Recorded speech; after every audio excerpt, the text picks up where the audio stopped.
نبی علیہ الصلاۃ والسلام سے ان جنتیوں کے بارے میں جو بغیر حساب کتاب کے جنت میں داخل ہوں گے ایک عظیم روایت صحیح بخاری شریف میں آتی ہے، جسے روایت کرنے والے مشہور و معروف صحابی جناب عبداللہ ابن عباس رضی اللہ عنہما ہیں۔ وہ حدیث آپ کے سامنے رکھنا چاہوں گا۔ پہلے وہ حدیث بغیر کسی تبصرے کے آپ کے سامنے رکھوں گا، اور اس کے بعد پھر ہم دیکھیں گے کہ اس حدیث سے کیا کیا مسئلے معلوم ہوتے ہیں۔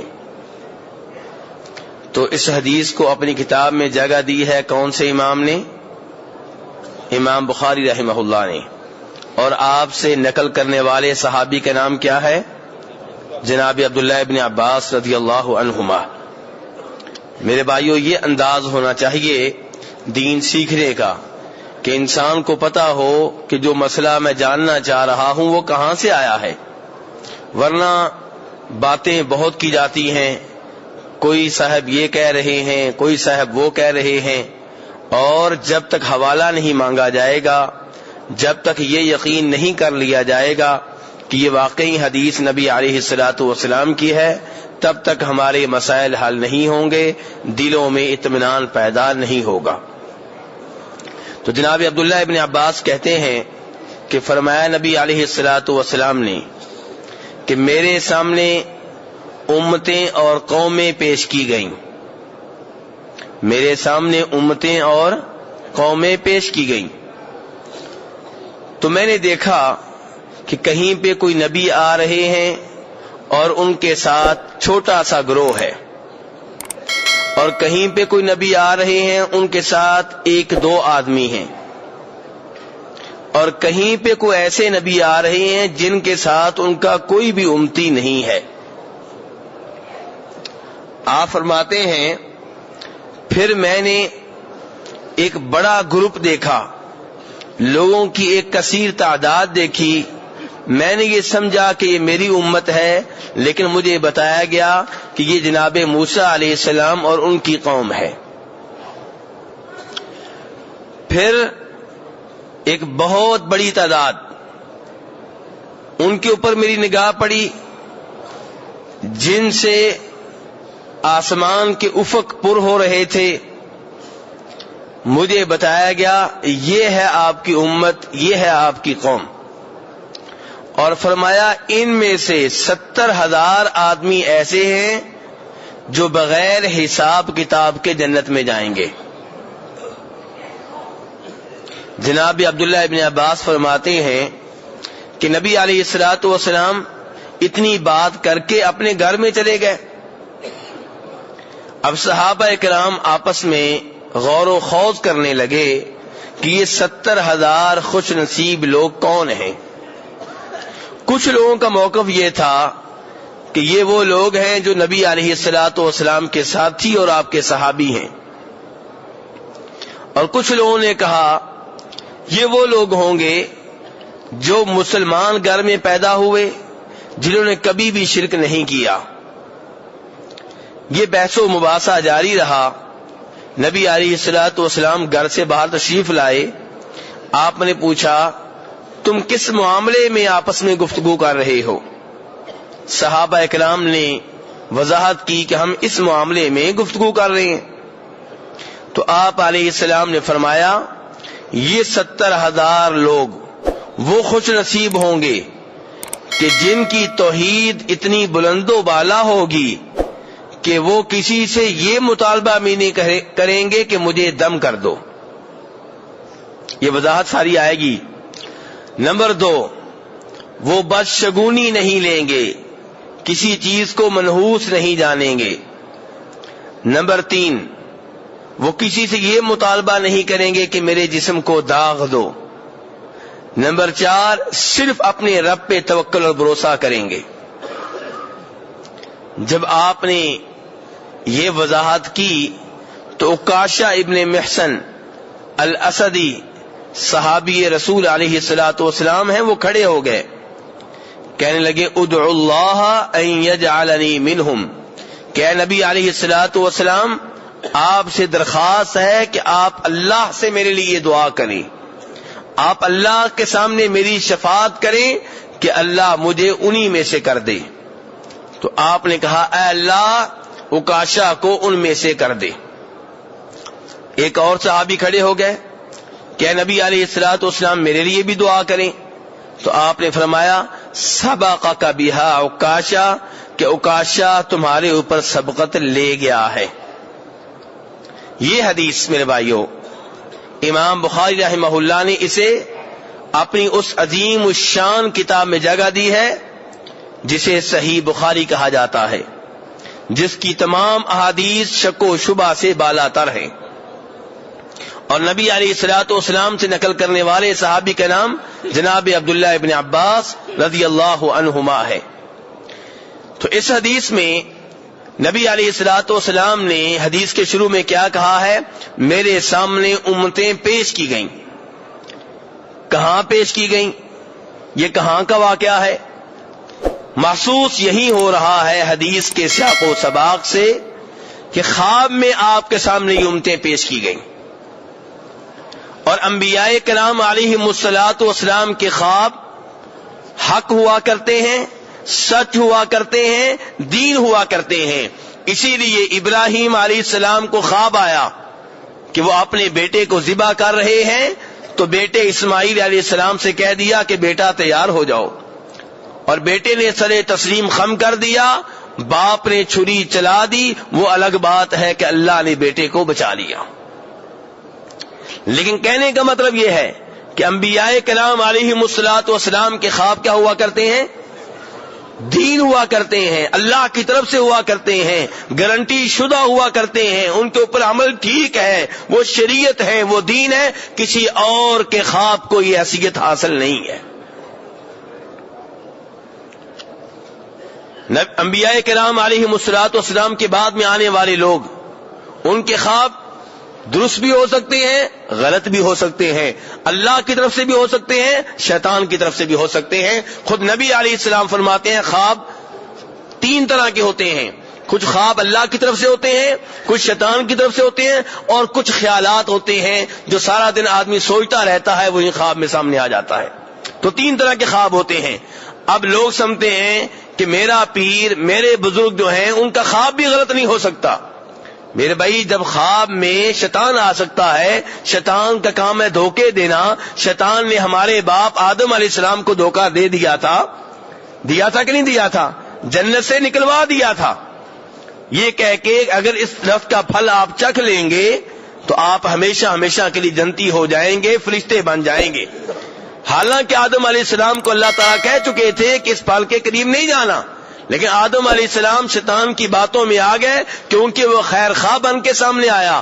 وقاسمہما انی لکما لمن الناصحین، اس نے اللہ کی قسمیں اٹھائیں۔ کس کی؟ دیکھیے، شیطان دھوکہ دینے کے لیے استعمال کس کو کرتا ہے؟ اللہ کو، اللہ کے قرآن کو، اللہ کے دین کو۔ آج بھی یہ جادوگر، یہ نجومی، یہ بابے آپ کو اپنے زہر کریں گے کہ ہم بزرگ ہیں، قرآن پاک کہیں لکھ دیں گے، قرآن کے ذریعے ہم علاج کرتے ہیں جی، قرآن کے ذریعے بتائیں گے کہ شادی کامیاب ہوگی کہ ناکام، قرآن کے ذریعے بتائیں گے جی کاروبار کدھر کرنا چاہیے، کامیاب ہوگا کہ ناکام ہوگا۔ قرآن پاک میں کہاں لکھا ہوا؟ قرآن پاک تو کہتا ہے کہ عالم الغیب صرف اللہ کی ذات ہے۔ قرآن کے نام پہ غیبی دعوے کیے جا رہے ہیں، شرک کیا جا رہا ہے۔ اور ایسے ہی غیبی دعوے انبیاء کرام علیہم الصلوۃ والسلام کے ذمے بھی لگا دیے جاتے ہیں۔ لوگ کہتے ہیں کہ انبیاء کرام علیہم الصلوۃ والسلام عالم الغیب تھے، کیونکہ بہت افضل تھے، بڑی شان والے تھے۔ میرے بھائی، ان کی شان میں کوئی شک و شبہ نہیں ہے، ان کی فضیلت میں کوئی شک و شبہ نہیں ہے، ان کے مقام میں کوئی شک و شبہ نہیں ہے۔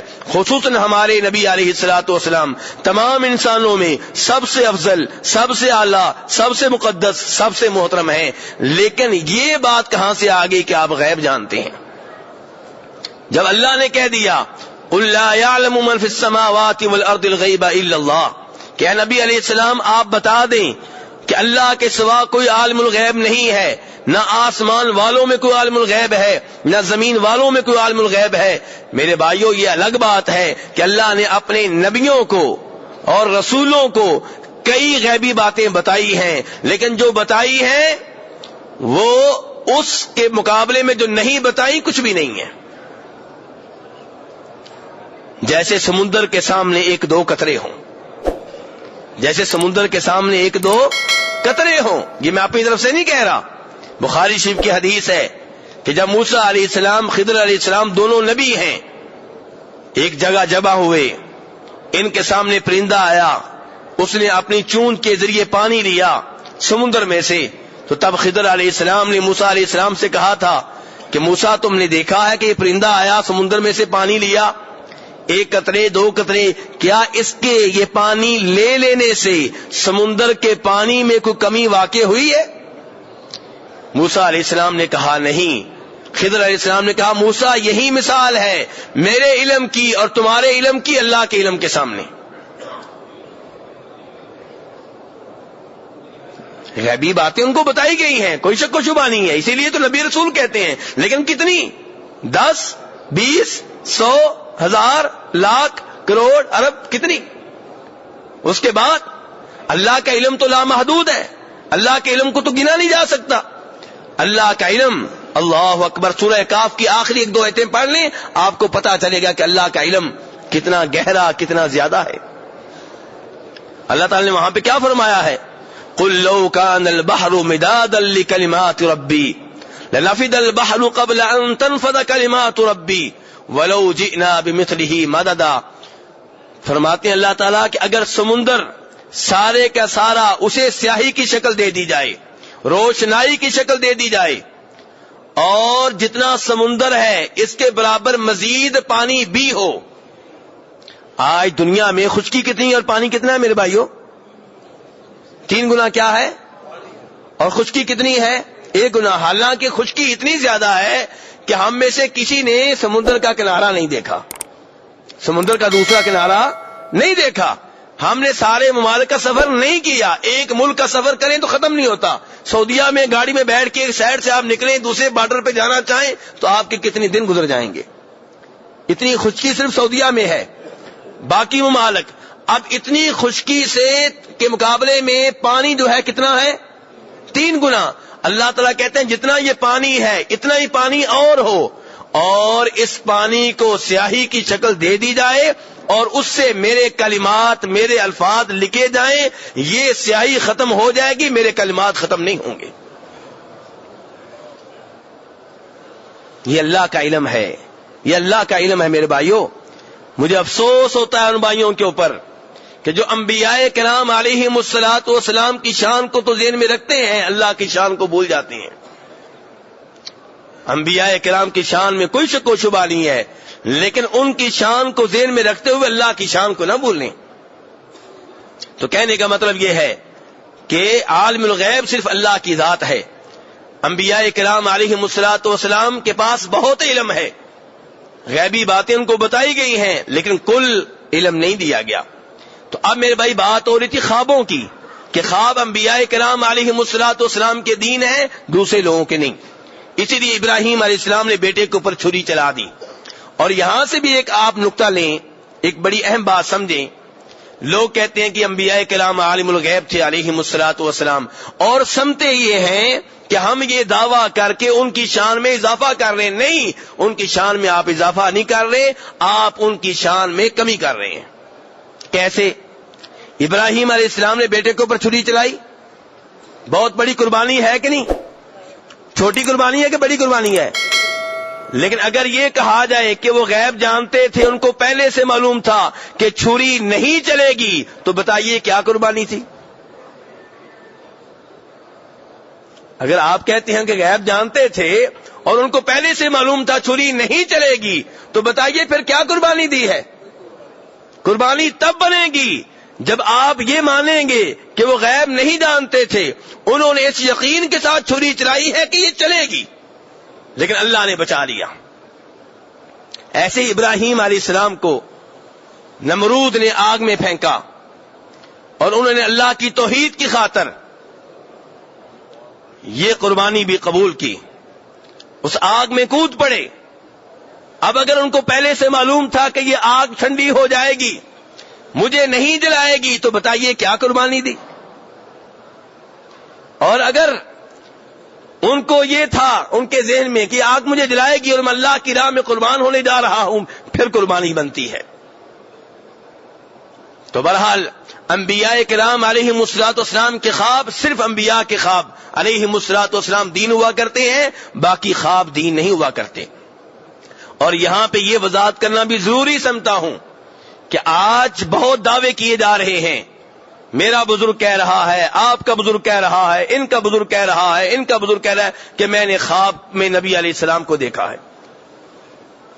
بلکہ بزرگی کی ابتدائی یہاں سے ہوتی ہے، شہرت ملتی یہاں سے ہے، مرید یہیں سے جمع ہونا شروع ہوتے ہیں، یہیں سے ایک مرکز سینٹر بننا شروع ہوتا ہے۔ جب یہ دعویٰ کر لیا جائے کہ میں نے خواب میں نبی علیہ السلام کو دیکھا ہے، اور اس کی حقیقت تو آگے جا کے عرض کروں گا، لیکن حیرانگی کی بات یہ ہے کہ نبی علیہ السلام کو خواب میں دیکھنے کے دعوے اتنے زیادہ صحابہ کرام نے پوری زندگی میں نہیں کیے ہوں گے جتنے دعوے ایک دن میں آج کے نام نہاد پیر کر رہے ہیں۔ جو اٹھتا ہے میں نے نبی علیہ السلام کو خواب میں دیکھا ہے، میرے بھائی اس میں کوئی شک و شبہ نہیں ہے کہ پیارے حبیب علیہ الصلوۃ والسلام نے فرمایا تھا کہ جس نے خواب میں مجھے دیکھا ہے اس نے مجھے ہی دیکھا ہے، کیونکہ شیطان میری شکل اختیار نہیں کر سکتا، میرے روپ میں نہیں آ سکتا۔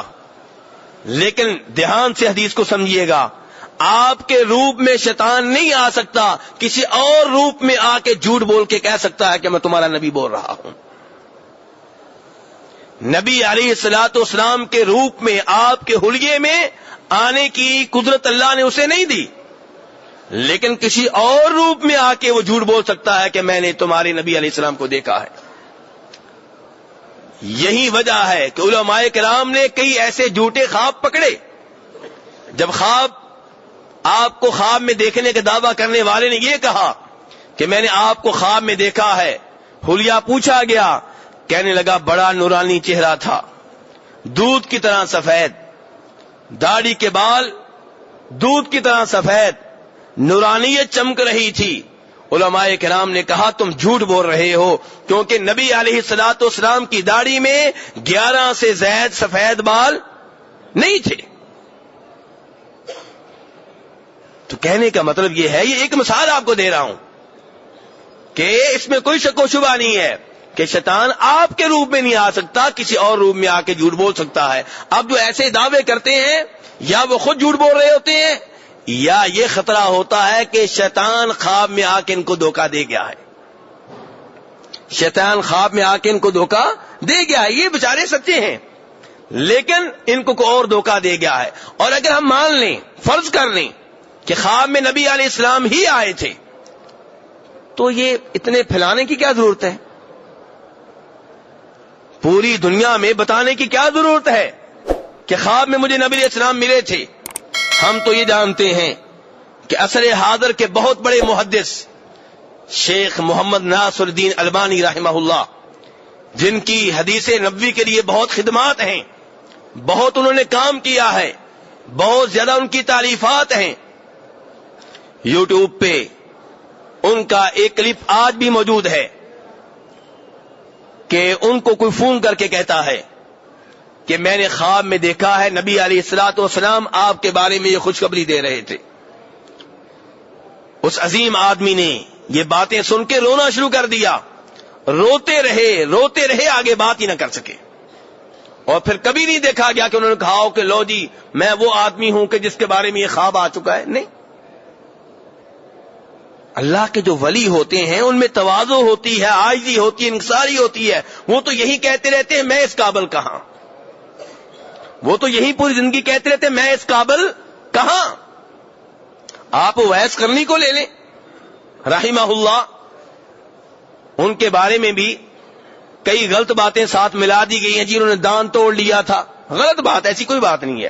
لیکن اس میں کوئی شک نہیں کہ نبی علیہ الصلوۃ والسلام نے ان کے بارے میں صحابہ کرام سے کہا تھا کہ یہ آدمی ہے، یہ اس کی نشانیاں، یہ آئے تو ان سے اپنے لیے دعا کروانا۔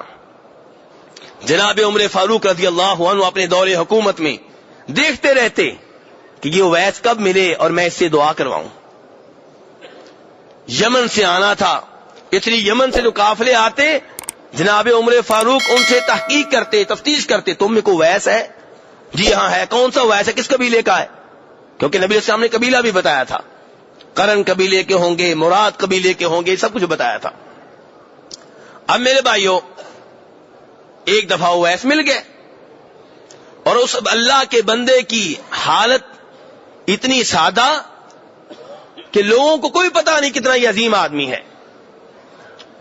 جناب عمر فاروق رضی اللہ عنہ نے ان سے درخواست کی کہ آپ میرے لیے دعا کریں، دعائے مغفرت کریں۔ انہوں نے کہا میں آپ کے لیے کروں؟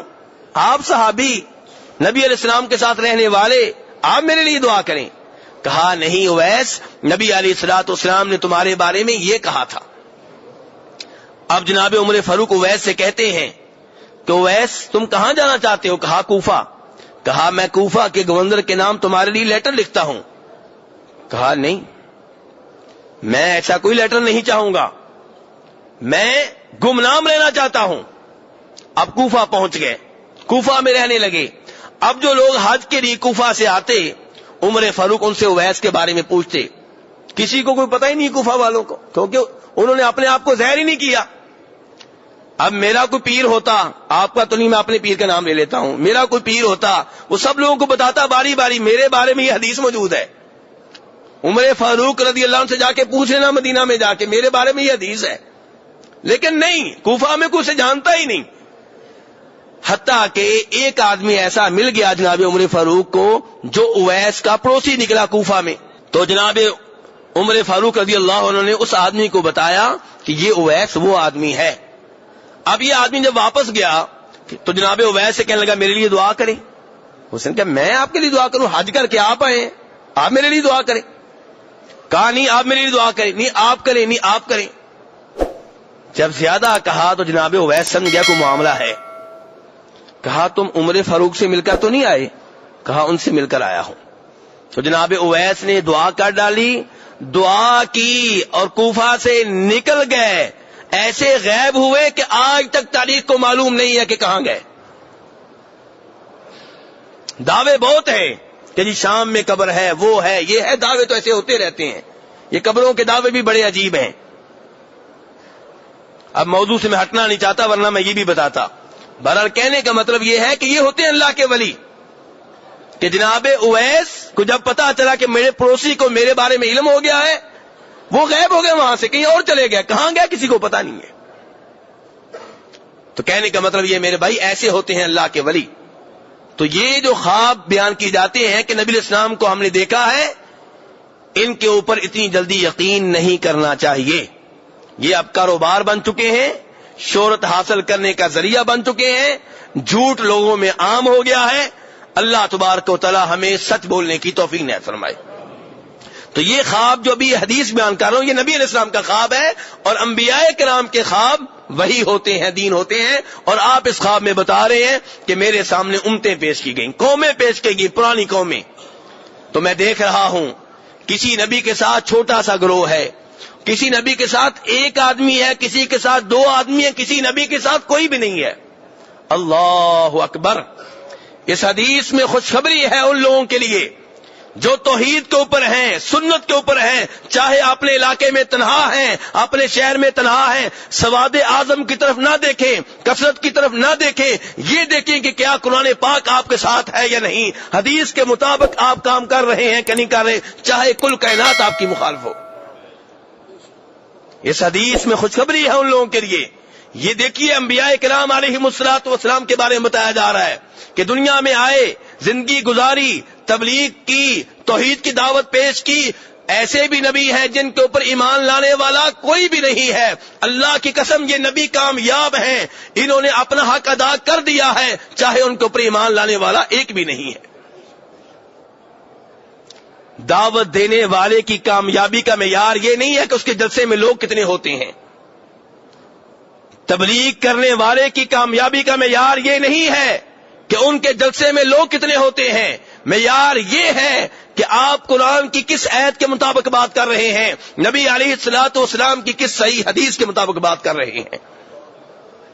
لوگ اکٹھے کر لینا معیار نہیں ہے، بلکہ اللہ تعالیٰ تو یہ فرماتے ہیں قرآن پاک میں وَإِن تُطِعْ أَكْثَرَ مَنْ فِي الْأَرْضِ يُضِلُّوكَ عَنْ سَبِيلِ اللَّهِ، اگر لوگوں کی اکثریت کی طرف آپ دیکھیں گے تو یہ آپ کو اللہ کی راہ سے گمراہ کر دیں گے۔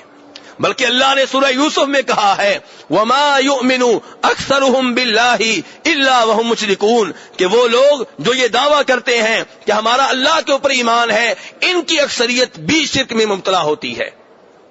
قرآن پاک کی بات کر رہا ہوں میرے بھائی، دھیان سے سنیے، خبردار ہو جائیں، سوچا کریں کہیں میں کوئی ایسے کام نہ کر رہا ہوں جو شرکیہ ہوں۔ اللہ تعالیٰ کہہ رہے ہیں وَمَا يُؤْمِنُ أَكْثَرُهُمْ بِاللَّهِ إِلَّا وَهُمْ مُشْرِكُونَ، جو اللہ کے اوپر ایمان لانے کا دعویٰ کرتے ہیں ان میں سے بھی اکثر شرک کر رہے ہوتے ہیں۔ تو میرے بھائیوں، اس لیے بڑے احتیاط کی ضرورت ہے، اور ہماری دعوت کا مقصد یہ ہونا چاہیے کہ میں نے لوگوں کو توحید کے اوپر لانا ہے۔ اقتدار مقصد نہیں ہے، حکومت قائم کر لینا مقصد نہیں ہے۔ کئی لوگ یہ بھی سمجھتے ہیں کہ پہلے حکومت قائم کریں گے پھر تبلیغ کریں گے، پہلے حکومت قائم کریں گے پھر توحید لے کر آئیں گے۔ نہیں، انبیاء کرام علیہم الصلوۃ والسلام نے یہ انداز اختیار نہیں کیا۔ آپ کام کریں، آپ لوگوں کو صحیح بات بتائیں، لوگوں کو ٹھیک کرتے رہیں، اللہ خود ہی جب چاہے گا اقتدار دے دے گا۔ تو بہرحال نبی علیہ الصلوۃ والسلام فرما رہے ہیں کہ نبی ایسے آ رہے ہیں، تو آپ فرماتے ہیں پھر میں نے ایک بڑی قوم دیکھی، سواد اعظم دیکھا بہت بڑا، تو میں نے سمجھا میری قوم ہے، لیکن مجھے بتایا گیا نہیں، یہ موسیٰ علیہ السلام کی قوم ہے۔ پھر میں نے دیکھا اس سے بھی بڑی امت آ رہی ہے، ادھر سے بھی ادھر سے بھی ادھر سے بھی، تو مجھے بتایا گیا یہ آپ کی امت ہے، اور ان میں 70,000 لوگ ایسے ہیں جو بغیر حساب کتاب کے، بغیر عذاب کے جنت میں جائیں گے۔ اللہ کا حساب ہی نہیں ہوگا، حساب ہی نہیں ہوگا، عذاب نہیں ہوگا، حساب نہیں ہوگا۔ کتنے عظیم لوگ ہیں میرے بھائیوں، دعا کرنی چاہیے کہ اللہ تعالی ہمیں ان میں سے بنائے۔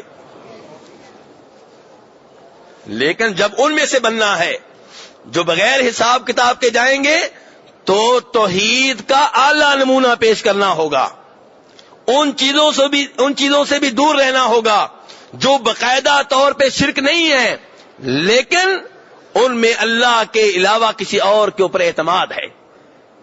آگے جا کے بات ہوگی۔ نبی علیہ الصلوۃ والسلام جب یہ باتیں کر کے اپنے گھر میں چلے گئے تو صحابہ کرام غور و خوض کر رہے ہیں، بحث و مباحثہ کر رہے ہیں کہ یہ کون لوگ ہو سکتے ہیں۔ یہاں سے یہ پتا چلا کہ دین کے معاملے میں آپس میں گفتگو کرنی چاہیے، دین کے معاملے میں گفتگو کرنی چاہیے۔ بعد بھائی دین کے بارے میں گفتگو کر رہے ہیں تو گفتگو کرنے سے روک دیتے ہیں، کہتے ہیں نہ اس بارے میں گفتگو نہ کرنا، تو کس بارے میں کریں؟ فلموں کے بارے میں کریں، دینی کے بارے میں تو گفتگو کرنی چاہیے۔ ایک دوسرے سے پوچھیں بھی آپ کس آیت کے بارے کس آیت کے مطابق بات کر رہے ہیں؟ میرے پاس تو یہ آیت ہے، آپ جو مسئلہ بیان کر رہے ہیں کس حدیث میں ہے؟ میرے پاس تو یہ حدیث ہے۔ ایسی باتیں ہونی چاہیے، ایک دوسرے کی اصلاح کرتے رہیں، نماز کی اصلاح، حج کی اصلاح، توحید کی اصلاح، یہ کام ہونا چاہیے۔ تو صحابہ کرام یہاں بحث و مباحثہ کر رہے ہیں۔ کچھ نے کہا یہ وہ لوگ ہو سکتے ہیں جو نبی علیہ السلام کے صحابی ہیں، جنہوں نے آپ کے ساتھ جہاد کیا، آپ کے ساتھ ہجرت کی۔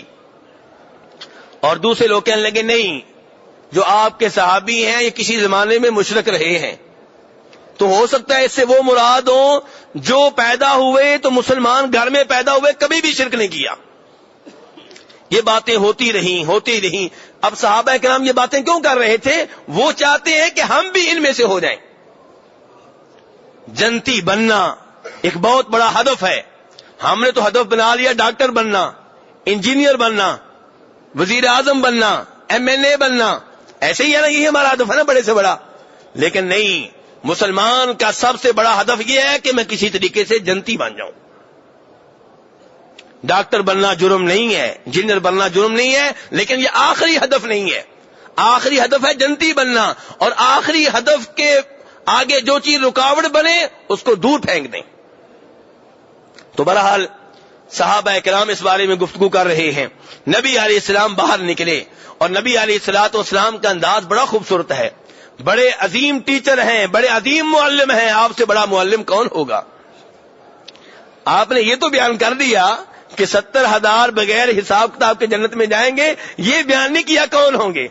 یہی آپ چاہتے تھے کہ صحابہ کرام اس موضوع میں دلچسپی لیں، سوچیں، غور و فکر کریں، اور جب ان کی جستجو آخری حد تک پہنچ جائے پھر ان کو بتایا جائے.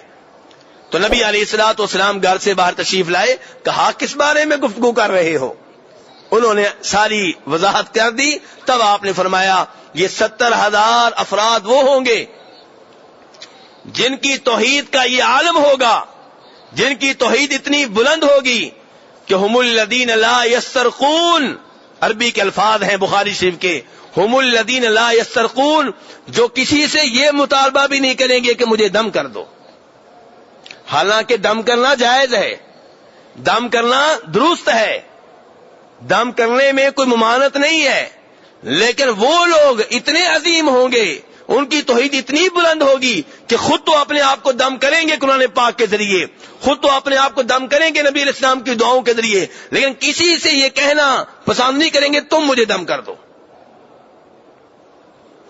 ورنہ دم تو نبی علیہ الصلوۃ والسلام نے کیا ہے صحابہ کرام کو، اور آپ کو کیا ہے جناب جبریل علیہ السلام نے. نبی علیہ السلام کو دم کس نے کیا ہے؟ جبریل علیہ السلام نے. اور آپ اپنے نواسوں جناب حسن جناب حسین رضی اللہ تعالیٰ عنہ کو دم کیا کرتے تھے. کیا کہتے تھے؟ یہ دم کس کو آتا ہے؟ کوئی بھائی بتائے، کوئی بھائی بتائے. اللہ آپ کو ذائقہ خیر دے، اللہ آپ کے علم میں اضافہ فرمائے. دیکھیے میرے بھائیو، ہمیں اپنی اولاد کی بڑی فکر رہتی ہے کہ نہیں رہتی؟ اور فکر کا یہ عالم ہے کہ شہر کے سب سے اچھے انگلش اسکول میں بچے کو داخل کراتے ہیں. ایسا ہے کہ نہیں ہے؟ جس میں انگلش کا معیار سب سے اچھا ہو، لیکن یہ نہیں پتا کہ اس بیٹے کو دم کیسے کرنا ہے، اسے جنوں کے وار سے کیسے بچانا ہے. باتھ روم میں جانے کی دعا نہیں سکھاتے، جبکہ نبی علیہ السلام فرماتے ہیں باتھ روم وہ جگہ ہے جہاں پہ شیطان رہتے ہیں. وہاں ہم کہتے ہیں بھی بچہ چھوٹا ہے، اور پھر جب جن داخل ہو جاتے ہیں پھر بھاگتے ہیں، پھر کہتے ہیں پیسے جتنے مرضی لے لو بس اس کا علاج ہونا چاہیے. پھر شرک کرنے کے لیے بھی تیار ہو جاتے ہیں، قبروں پہ چادریں چڑھانے کے لیے بھی تیار ہو جاتے ہیں، نعوذ باللہ. قبر والے کے نام پہ بکرے ذبح کرنے کے لیے بھی تیار ہو جاتے ہیں، دنیا جہاں کا شرک کرنے کے لیے تیار ہو جاتے ہیں. لیکن شروع میں ہم احتیاط نہیں کرتے. میرے بھائی، اپنے بیٹے کو باتھ روم جانے کی، باتھ روم سے نکلنے کی دعا سکھائیں. جو دم نبی علیہ السلام بچوں کو کیا کرتے تھے وہ کیا کریں. اور آپ یہ دم کرتے تھے جناب حسن و حسین کو، اور ساتھ ہی بتایا کہ یہ وہ دم ہے جو ابراہیم علیہ السلام کرتے تھے اپنے صاحبزادوں اسماعیل اور اسحاق کو، علیہما الصلاۃ والسلام، علیہم الصلاۃ والسلام. کتنا عظیم دم ہوگا، کتنا عظیم دم ہوگا جو ابراہیم علیہ السلام نبی اپنے 2 بیٹوں کو کرتے ہیں، اور ہمارے آخری نبی علیہ السلام اپنے 2 نواسوں کو کرتے ہیں. وہ بیٹے کتنے عظیم، یہ نواسے کتنے عظیم، تو دعا کتنی عظیم ہوگی. وہ کیا ہے؟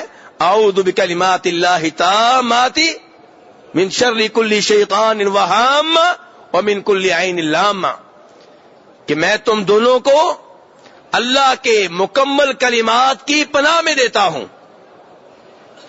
میں تم دونوں کو اللہ کے کلام کی پناہ میں دیتا ہوں، ہر اس شر سے بچنے کے لیے جو شیطان کی طرف سے ہے، ہر اس شر سے بچنے کے لیے جو کسی مودی اور زہریلے جانور کی طرف سے ہے، ہر اس شر سے بچنے کے لیے جو کسی حسد کرنے والی آنکھ کی طرف سے ہے.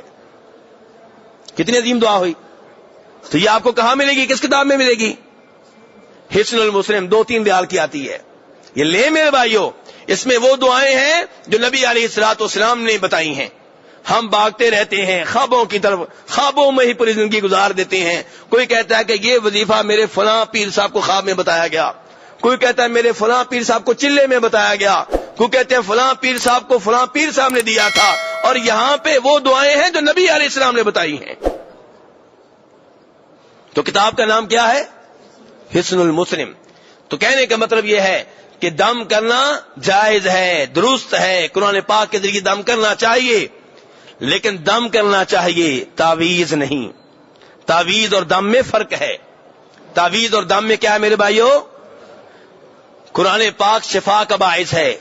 جب بھی آپ کو کوئی مسئلہ ہو قرآن پاک کے ذریعے دم کریں.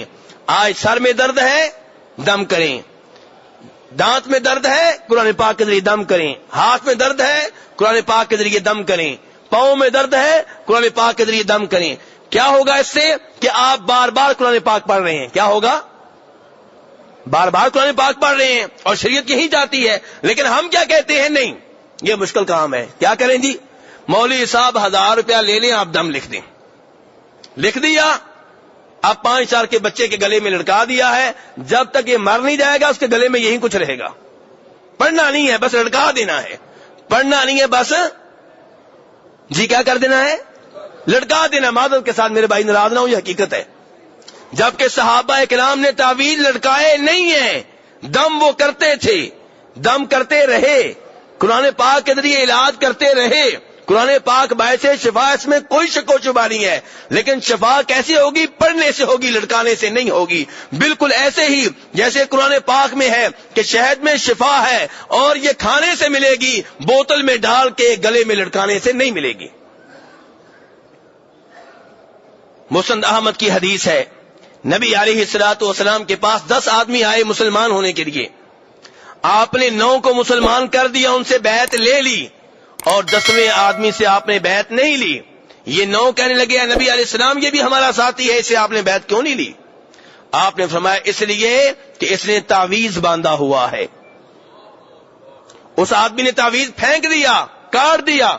تب نبی علیہ الصلوۃ والسلام نے اس کو مسلمان کیا اور اس سے بیعت لی. اور اسی موقع پہ آپ نے فرمایا تھا کہ من علق تمیمۃ فقد اشرک, جس نے تعویذ لڑکایا اس نے شرک کیا. اگر تعویذ میں صرف قرآن پاک لکھا ہو, یہ لکیریں نہ ہوں, یہ ہندسے نہ ہوں, یہ اکیلے حروف نہ ہوں, یہ الو کی کھوپڑیاں نہ بنی ہوئی ہوں, یہ چیزیں نہ ہوں, پھر بھی علماء کرام میں اختلاف ہے. اور صحابہ کرام سے صحیح سند سے کوئی ثبوت نہیں ملتا کہ انہوں نے تعویذ لڑکایا ہو. اس لیے میرے بھائیو دم کریں بار بار. آج آپ کو درد ہے, قرآن پاک پڑھ کے دم کریں, فاتحہ پڑھیں, پھر ہے پھر پڑھیں, پھر ہے پھر پڑھیں. اللہ کا ذکر, اللہ کا کلام بار بار پڑھا جائے, یہ طریقہ کار ہے. تو نبی علیہ الصلوۃ والسلام یہاں پہ کیا فرما رہے ہیں؟ ہم الذین لا یسرقون, جنت میں جانے والے 70,000 افراد خوش نصیب کون ہوں گے جو کسی سے یہ مطالبہ نہیں کرتے کہ مجھے دم کرو. تو طریقہ کیا ہے؟ خود آپ اپنے آپ کو دم کریں, یا آپ کے مطالبہ کیے بغیر کوئی آپ کو دم کر دے. آپ نے مطالبہ نہیں کیا, آپ بیمار ہیں, لیکن الحمدللہ آپ نے دوست ایسے بنائے ہوئے ہیں جو دین والے ہیں, وہ آتے ہیں خود ہی آپ کو دم کر دیتے ہیں. تو اس سے پتہ چلا کہ صحبت اچھی ہونی چاہیے, جن سے سلام دعا ہو وہ لوگ اچھے ہونے چاہیے. تو وہ آتے ہیں آپ کو دم کر کے چلے جاتے ہیں, اچھی بات ہے. لیکن اگر آپ کسی سے مطالبہ کریں گے مجھے دم کر دو, وہ بھی جائز ہے, لیکن ایسا مطالبہ کرنے والا ان 70,000 افراد کی فہرست سے نکل جائے گا جن کے بارے میں آپ فرماتے ہیں کہ وہ بغیر حساب کے, بغیر عذاب کے جنت میں جائیں گے. تو یہ پہلی صفت ہوئی ان لوگوں کی. اور دوسری صفت کیا ہے کہ وہ بدشگونی نہیں لیتے. کسی آواز کو منحوس جاننا, کسی چیز کو دیکھ کر اسے منحوس جاننا, کسی جگہ کو منحوس جاننا, کسی وقت کو منحوس جاننا, شریعت اس کی اجازت نہیں دیتی. اور افسوس آج مسلمان کا عقیدہ بہت کمزور ہو چکا ہے. گھر سے نکلتا ہے, کیوں جا رہے ہو جی, کدھر جا رہے ہو جی؟ بیٹے کا رشتہ طے کرنے کے لیے جا رہا ہوں. آگے نکلے, کالی بلی نظر آ گئی, واپس آ گیا. کیوں واپس آئے ہو جی؟ کالی بلی نظر آ گئی ہے. تو پھر کیا ہوا؟ نہیں, آج رشتہ طے کرنا مناسب نہیں ہے. اب یہ مسلمان ہے کیا؟ مسلمان کا عقیدہ اتنا کمزور ہوتا ہے؟ کالا کتا نظر آ گیا, نہیں جی آج نہیں کام کرنا. یہ کسی صبح گاڑی لے کر نکلے اور پہلی سواری نے آ کے جھگڑا ڈال لیا کرائے پہ, لو جی آج کا دن اچھا نہیں گزرے گا, آج کا دن اچھا نہیں گزرے گا. کیا کہتے ہیں؟ جب کوئی گاہک آتا ہے دکان پہ, تو پہلا گاہک کیسے لیے تجھے دے دیتے ہیں. اس کے پیچھے وہی عقیدہ ہے, اس کے پیچھے وہی عقیدہ ہے. تو کہنے کا مطلب یہ میرے بھائی, اسلام میں بدشگونی نہیں ہے, نیک فالی ہے, نیک شگونی ہے. بد فالی کی اسلام میں اجازت نہیں ہے، نیک فالی ہے. نبی علیہ السلام نے فرمایا، بخاری شریف کی حدیث ہے کہ نیک فالی مجھے اچھی لگتی ہے. پوچھا گیا وہ کیا ہوتی ہے؟ فرمایا کو اچھا بول دے. کیسے؟ اس کی مثال یہ ہے کہ نبی علیہ الصلوۃ والسلام جب مدینہ سے پہلی بار مکہ گئے عمرہ کرنے کے لیے، تو اب اہل مکہ آپ کو مکہ میں داخل نہیں ہونے دے رہے تھے، تو آپ حدیبیہ مقام پہ ٹھہرے ہوئے تھے. وہاں پہ ٹھہر کے مذاکرات ہو رہے تھے اہل مکہ سے. کبھی ان کا ایک سفیر آتا، کبھی دوسرا آتا، کبھی ایک مذاکرات کار آتا، کبھی دوسرا آتا. پھر ایک آدمی آیا مذاکرات کے لیے جس کا نام تھا سہیل بن عمر. کیا نام تھا؟ سہیل. کیا نام تھا؟ نبی علیہ السلام نے فرمایا اب تمہارا کام سہل ہو گیا ہے، آسان ہو گیا، کیونکہ سہیل آیا ہے. سہیل، سہل، سمجھ رہے نا؟ تو آپ نے نیک والی لی یہاں سے. تو آپ کسی کام کے لیے جا رہے ہیں، شادی رشتہ طے کرنے کے لیے، کاروبار کے لیے، دکان کے افتتاح کے لیے، کہیں کو بڑا کام کرنے جا رہے ہیں، تو راستے میں کوئی آدمی مل گیا، اس کو پتا چلا، اس نے آپ کو دعائیں دے دی کہ اللہ آپ کو کامیاب کرے، انشاءاللہ اللہ کامیاب کرے گا. آپ کو حوصلہ ہونا چاہیے، اچھی بات ہے. تو اسلام اس کی تائید کرتا ہے، کیونکہ اس میں کیا ہوا کہ آپ جس کام کے لیے جا رہے تھے اس میں آپ کو مزید حوصلہ مل گیا. لیکن اگر آپ کوئی چیز دے کے واپس آ جاتے ہیں، کام نہیں کرتے، اسلام اس کو پسند نہیں کرتا. تو اس لیے میرے بھائی، ہاں جی، محرم میں شادی نہیں کرنی تھی. کیوں جی؟ شادی کامیاب نہیں ہوگی، کر کے دیکھ لو. کہتے ہیں کر کے دیکھ لو. اور اتفاق سے کئی دفعہ جو شادی محرم میں ہوتی ہے، اب کئی دفعہ پہلے ہی لکھا ہوتا ہے طلاق ہو جاتی ہے. ہاں، ہم نے کہا نہیں تھا. اچھا، تو جو باقی شادیاں ہوتی ہیں 11 مہینوں میں کبھی طلاق نہیں ہوتی، تو ان مہینوں کو بھی منحوس جانے. پھر شادی کسی بھی مہینے میں ہو، ہر مہینے کی شادیوں، کئی شادیوں میں نتیجہ طلاق نکلتا ہے، تو پھر سارے مہینے منحوس ہو گئے. جناب عائشہ رضی اللہ عنہ کے زمانے میں لوگ شوال کے مہینے کو منحوس جانا کرتے تھے. کس مہینے کو؟ شوال کو. تو بخاری شریف کی حدیث ہے، وہ فرماتی ہیں، کہتی ہیں کہ میرا نکاح ہوا تو شوال کے مہینے میں، میری رخصتی ہوئی تو شوال کے مہینے میں. مجھے بتاؤ مجھ سے زیادہ قسمتوں والا کون ہے؟ تو میرے بھائی، اس لیے مسلمان والا عقیدہ بنائیں. کوئی دن منحوس نہیں ہے، کوئی جگہ منحوس نہیں ہے، کوئی آواز منحوس نہیں ہے، اور کوئی چیز منحوس نہیں ہے. ہاں، نیک فالی لیا کریں. کوئی اچھا آدمی مل جائے، دعا دے دے، حوصلہ بڑھنا چاہیے، اچھی بات ہے. تو نبی علیہ السلام فرما رہے ہیں کہ جنت میں جانے والے 70,000 افراد خوش نصیب کون ہیں؟ جو کسی سے دم کا مطالبہ نہیں کرتے، بدشگونی نہیں لیتے، اور تیسرے نمبر پر فرمایا کسی سے یہ مطالبہ نہیں کرتے کہ مجھے داغ دو. داغنا کسے کہتے ہیں آپ جانتے ہیں نا؟ آگ کے ذریعے جسم کاٹ دینا. بیمار وغیرہ آپ ہو گئے ہیں تو کسی سے یہ مطالبہ نہیں کرتے. ہاں، مطالبے کے بغیر اگر ڈاکٹر کچھ کر دے تو الگ بات ہے، لیکن ولا یکتبون، کسی سے خود وہ یہ مطالبہ نہیں کرتے. توکل کا یہ عالم ہے. اور چوتھی صفت آپ نے بتائی، وَعَلَىٰ رَبِّهِمْ يَتَوَكَّلُونَ، کہ جنت میں جانے والے 70,000 افراد، ان کی آخری خوبی یہ ہے کہ صرف اپنے اللہ کے اوپر توکل بھروسہ کرتے ہیں، کسی اور کے اوپر توکل بھروسہ نہیں کرتے.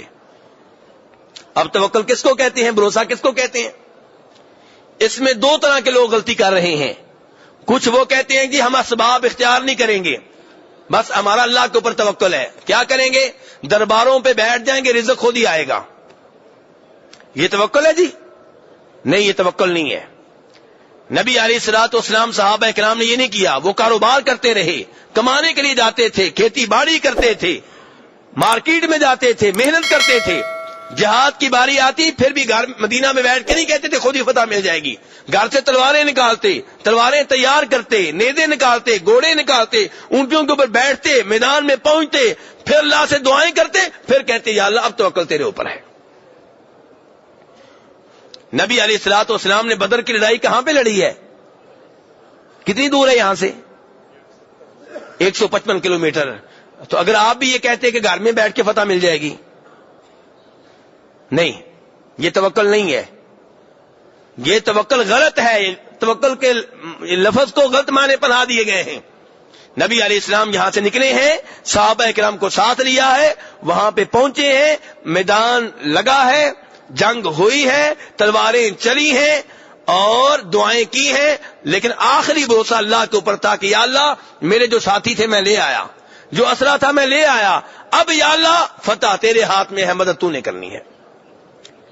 ساتھیوں کو لے کر آیا ہوں لیکن بھروسہ ان کے اوپر نہیں ہے، بھروسہ کن کے اوپر ہے؟ تیرے اوپر۔ اسباب اختیار کر لیے پھر بھروسہ اللہ کے اوپر۔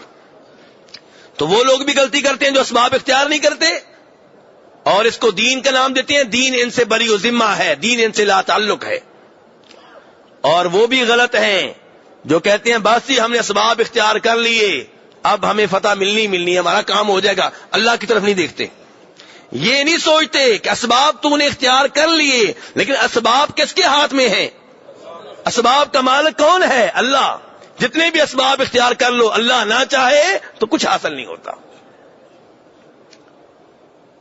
اسی لیے نبی علیہ السلام نے فرمایا تھا نا کہ اگر تم اللہ کے اوپر ویسے بھروسہ کرو جیسے بھروسہ کرنے کا حق ہے تو تمہیں ایسے ہی رزق دے گا جیسے اللہ پرندوں کو رزق دیتا ہے۔ پرندے صبح صبح اپنے گھونسلوں سے نکلتے ہیں اور خالی پیٹ ہوتے ہیں، شام کو واپس آتے ہیں تو پیٹ ان کے بھرے ہوتے ہیں۔ تو ان کا توکل درست ہے کہ غلط ہے؟ اگر یہ بھی گھونسلے میں بیٹھے رہیں خود ہی رزق آ جائے گا؟ نہیں، نکلتے ہیں، جاتے ہیں، اس چھت کے اوپر بیٹھتے ہیں، اس درخت کے اوپر بیٹھتے ہیں، ادھر دیکھتے ہیں ادھر دیکھتے ہیں، رزق تلاش کرتے ہیں اور رزق دینے والا پھر اللہ ہے۔ رات کو جب آتے ہیں ان کے پیٹ بھرے ہوتے ہیں۔ تو یہ ہے توکل میرے بھائیوں۔ اب جب یہ حدیث ختم ہوئی تو عکاشہ ابن محصن کہنے لگے ادعو اللہ ان یجعلنی منہم، کہ نبی علیہ السلام میرے لیے شفاعت کیجئے، میرے لیے دعا کیجئے کہ اللہ مجھے بھی ان 70,000 افراد میں سے کر دے۔ آپ نے دعا کی اے اللہ عکاشہ کو ان میں سے کر دے، اور دوسری روایت میں ہے کہ پھر آپ نے فرمایا انت منہم، کہ تو ان میں سے ہے، خوشخبری بھی دے دی۔ دعا کی اور پھر خوشخبری دے دی۔ اب ایک اور صحابی کھڑے ہوئے، کہنے لگے ہمارے لیے بھی دعا کریں۔ تو آپ نے کہا سبقک بہا عکاشہ، کتنا عظیم اخلاق ہے آپ کا، کتنے عظیم ٹیچر ہیں آپ۔ آپ نے صاف صاف نہیں کہا تمہارے لیے دعا نہیں کروں گا، بس یہ کہا کہ عکاشہ تمہارے اوپر نمبر لے گیا ہے، بازی لے گیا، سب کو لے گیا ہے۔ کتنا اچھا انداز ہے، کتنا پیارا انداز ہے۔ اور یہاں سے یہ بھی پتا چلا کہ جو زندہ ہو، موجود ہو، اس سے آپ دعا کروا سکتے ہیں۔